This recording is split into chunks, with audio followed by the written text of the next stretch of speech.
नमस्कार, आप देख रहे हैं आज तक। आपके साथ मैं हूं सईद अंसारी। स्वागत है आपका चुनाव आज तक में।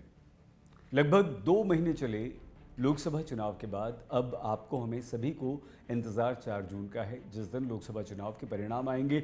लेकिन परिणाम से पहले भी एक इंतज़ार है और वो इंतज़ार है एग्जिट पोल का।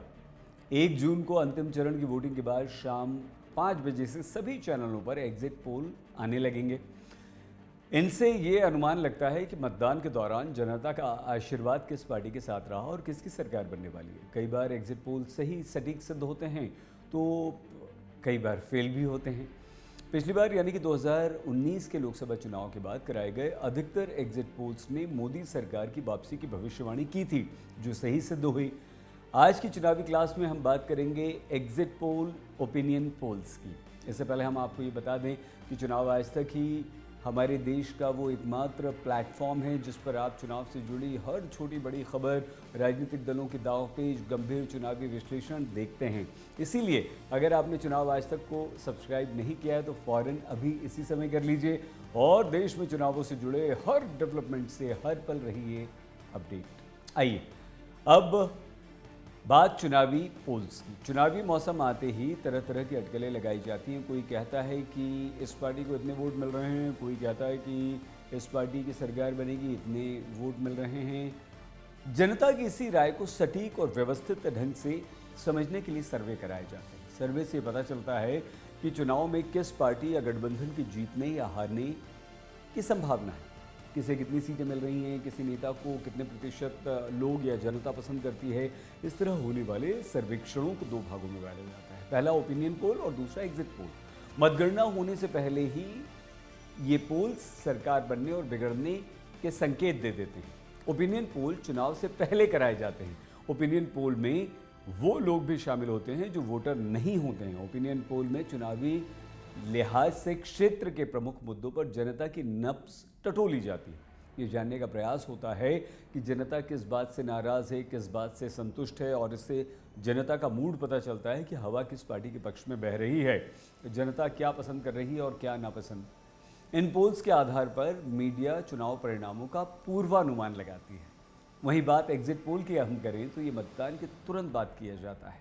एग्जिट पोल में केवल मतदाता को ही शामिल किया जाता है, वो मतदाता जो वोट डाल रहा होता है।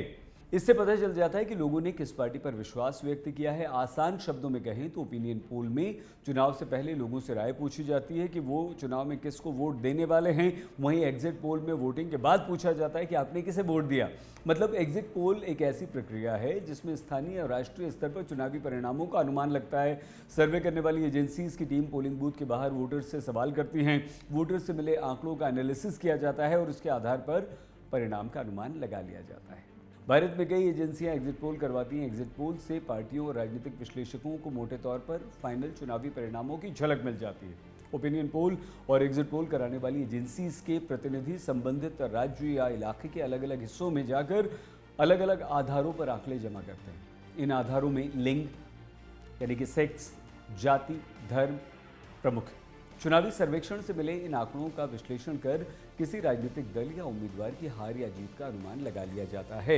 एक अच्छे ओपिनियन या एग्जिट पोल के लिए नमूनों का आकार बहुत बड़ी भूमिका निभाता है। सर्वेक्षण में शामिल लोगों की संख्या जितनी अधिक होगी, पूछे जाने वाले सवाल जितने विविध और गहराई लिए होंगे, उतना ही सटीक आपका परिणाम आएगा। एग्जिट पोल शुरू करने का श्रेय नीदरलैंड्स के एक समाज शास्त्री मार्शल वॉन डैम को जाता है। उन्होंने 15 फरवरी 1967 को पहली बार एग्जिट पोल किया था। नीदरलैंड्स में हुए चुनाव में उनका आकलन बिल्कुल सटीक बैठा था।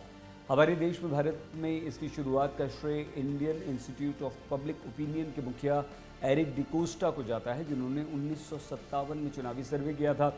एग्जिट पोल को लेकर हमारे देश में पहली बार 1998 में गाइडलाइंस जारी हुई थी और इसके बाद समय समय पर चुनाव आयोग एग्जिट पोल्स और ओपिनियन पोल्स को लेकर गाइडलाइंस जारी किया करता है। रिप्रेजेंटेशन ऑफ पीपल्स एक्ट के अनुसार जब तक सारे चुनावी चरणों की वोटिंग खत्म नहीं हो जाती तब तक एग्जिट पोल नहीं दिखाए जा सकते। अंतिम चरण की वोटिंग खत्म होने के आधे घंटे बाद एग्जिट पोल के परिणाम दिखा सकते हैं आप। अगर कोई भी चुनावी प्रक्रिया के दौरान एग्जिट पोल दिखाता है या चुनाव आयोग की गाइडलाइंस का उल्लंघन करता है तो उसे 2 वर्ष तक की कैद और जुर्माना हो सकता है और या दोनों एक साथ सजा हो सकती है। हमारे देश में भारत में चुनावी सर्वे और एग्जिट पोल शुरुआती वर्षों में पत्रिकाओं में छपा करते थे। 1996 का लोकसभा चुनाव एग्जिट पोल की दृष्टि से काफ़ी महत्वपूर्ण था। यही वो वर्ष था जब पहली बार दूरदर्शन पर एग्जिट पोल दिखाए गए। ये survey centre for the study of developing societies यानी CSDS, centre for the study of developing societies, CSDS ने किया था। CSDS ने खंडित जनादेश का उस समय अनुमान लगाया था और हुआ भी बिल्कुल वैसे ही था। बीजेपी सबसे बड़ी पार्टी बनकर उभरी थी लेकिन बहुमत से दूर रह गई थी। अटल बिहारी वाजपेयी प्रधानमंत्री बने थे लेकिन बहुमत नहीं होने के कारण सिर्फ 13 दिन में उन्हें इस्तीफा देना पड़ा था, आप जानते हैं। तो उम्मीद है आपको एग्जिट पोल, ओपिनियन पोल पर हमारी चुनावी क्लास आपको पसंद आई होगी। चुनावी क्लास में आप चुनावों, राजनीतिक पार्टियों, इससे जुड़े मुद्दों की जानकारी हासिल करते हैं। वीडियो अगर पसंद आया तो लाइक ज़रूर कीजिएगा, सब्सक्राइब चैनल को करना बिल्कुल मत भूलिएगा। अपना प्लीज़ बहुत ख्याल रखिएगा। नमस्कार।